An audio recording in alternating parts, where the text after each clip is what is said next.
Thank you so much. It's been such a delight to be with all of you. I've just have been so happy to be here, and it's been very inspiring. So today I just wanted to share with you some work that I've been doing. One of the things that I noticed when I began my extension career was just that the programming seemed really prescriptive to me. Here's what you should eat. Here's how you should be active.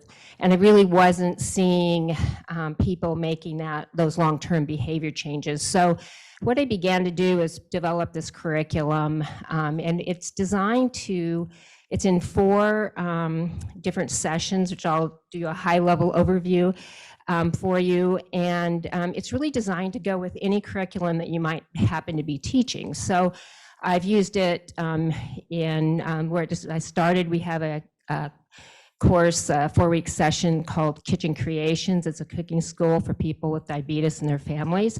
So we piloted this program in 2019, 20, and 21 with that particular program. But I've used it with NDPP, Walk with Ease, just a variety of things. And really it's if you will, a small pre-program. So there's really no problem with fidelity that I've found at all with this, but it's been, I will tell you, probably the most impactful information that I give. Even after all these years, it's still a delight to me to see people really, the light bulb go off, and I've seen just great success with it.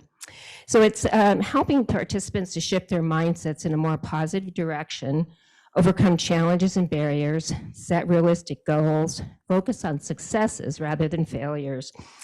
And then additionally, longer-term motivation is sustained because participants are more likely to have long-term behavior change when they set their own goals that align with their lifestyles, their preferences, and their personal values.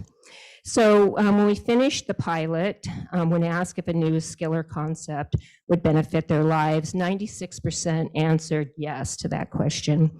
96% felt motivated or inspired to make changes in their lives, and 94% planned to apply one or more of the concepts they learned in the next 90 days. So we had really good success with that. So the first one is that we talk about helping them find their why for their wellness.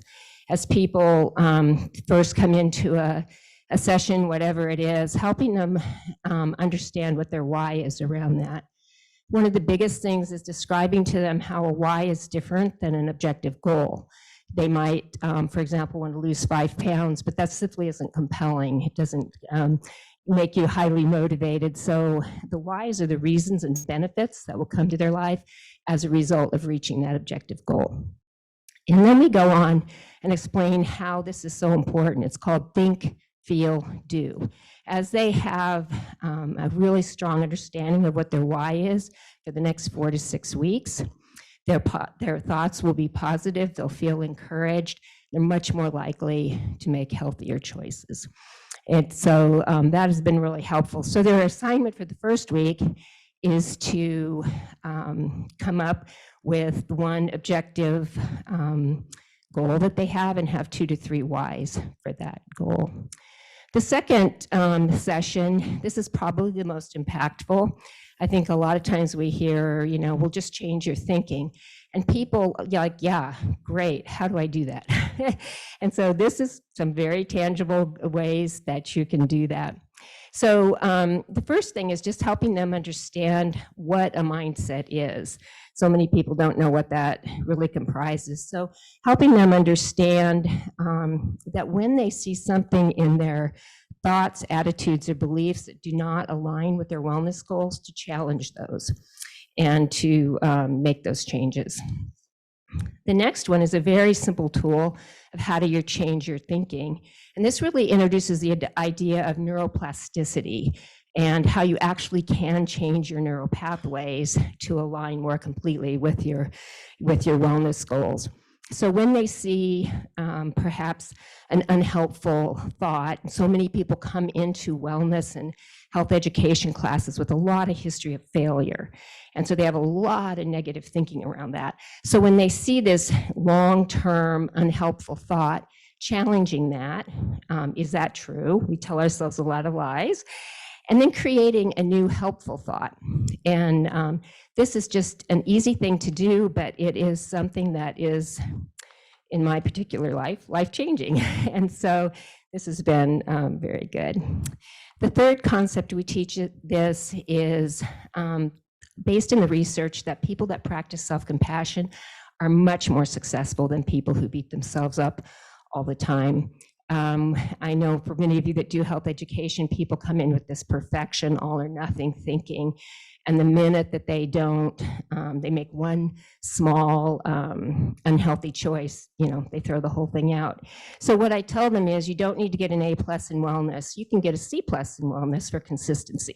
If you can make consistent choices, that wins, it really does win the game. So just understanding that as we move away from self-criticism to more curiosity, that really sets you up for self-compassion, and self-compassion absolutely leads to change. The next tool that we provide is to stop beating themselves up. And this is where I just can see in their faces, every time I present this material, people really resonate with this. We are so hard on ourselves. So this is just simply, instead of going through the whole thing of beating yourself up for whatever choice you're not feeling particularly positive about, just stop. Okay, if I could do that over again, what would I do differently? What did I learn? What will I do differently next time? And it sounds really simple, but it is so freeing. So helping people, they'll say, oh, I just have to forgive myself. And, all of this, they put themselves through so much emotionally. It's an unhealthy choice, oftentimes a food choice. It's not a moral failing. It's not a sin. It's not anything you have to forgive yourself over. And so I tell them, take it seriously, but hold it lightly. And so this just really fosters the ability to bounce back quickly. And then lastly, this is one probably many of you are familiar with, but just having that filter of not speaking to yourself in a way, your interior dialogue that you wouldn't do with a good friend. So our third session is on setting goals. I won't spend a lot of time here because I'm sure a lot of you are familiar with setting SMART goals, but many of your participants I have found are not, especially as it relates to your wellness journey. So one of the biggest things that I ask the participants in this particular session is, why don't you set goals? And they're like, oh, because I have to face that really awful person at the end when I fail, which is myself. And so they're very resistant to setting goals. And so what the biggest aha I think is for people is to tell them, the problem isn't with you, it's with the goal. You're not a failure. Something about your goal didn't work. So let's take the focus off of you and put it on the goal. What didn't work about that goal? And again, super freeing, very positive, and it helps them to shift their goal from their focus from themselves onto the goal, which is very, very much more helpful. So then we have this that just kind of helps them put all this together. They have clarity with their whys. So they are then thinking about, what are my successful healthy habits? What are the things that I want to work on in the next couple weeks?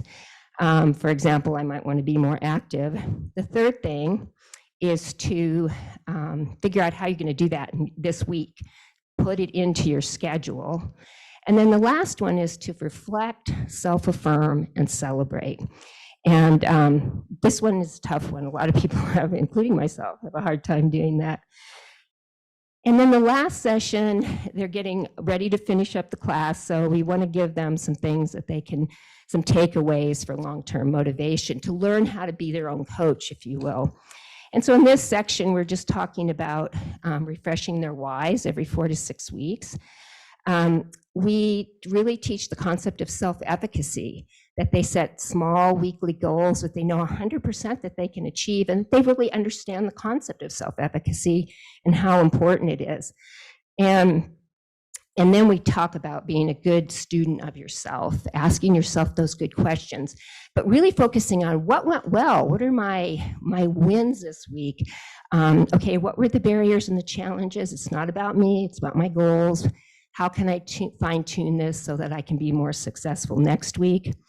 and move forward in that way. So this has been just a great little curriculum. We submitted it for some awards and happily it won. So I just wanted to share that with you. Do you have any questions? Yes, Miss Laura. It's about 15 minutes. At the end of each session, I give them a little homework assignment. So when we come back in, for example, on the why one, what were your whys? Tell us about that. And so it's about 15 minutes before each class. Yes, sure. Yes, yeah. Oh, yes. She was wondering, remind me again, if you're making it available to other. Yeah, actually, this PowerPoint, I put in all of the speaking points for it, so you could actually just take it and make it your own from that. So, yes. Could you show your contact information slide? Oh, sure. Yes. Is it back button? Oh, yeah. There I am. Yeah, we'd love to hear from you. Yes.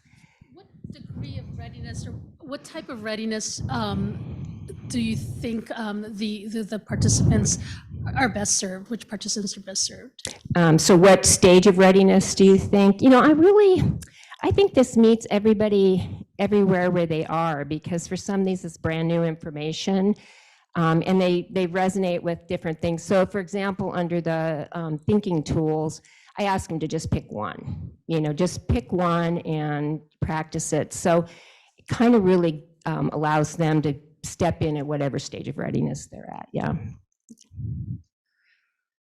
Any other questions? Great. Thank you so much. Thank you.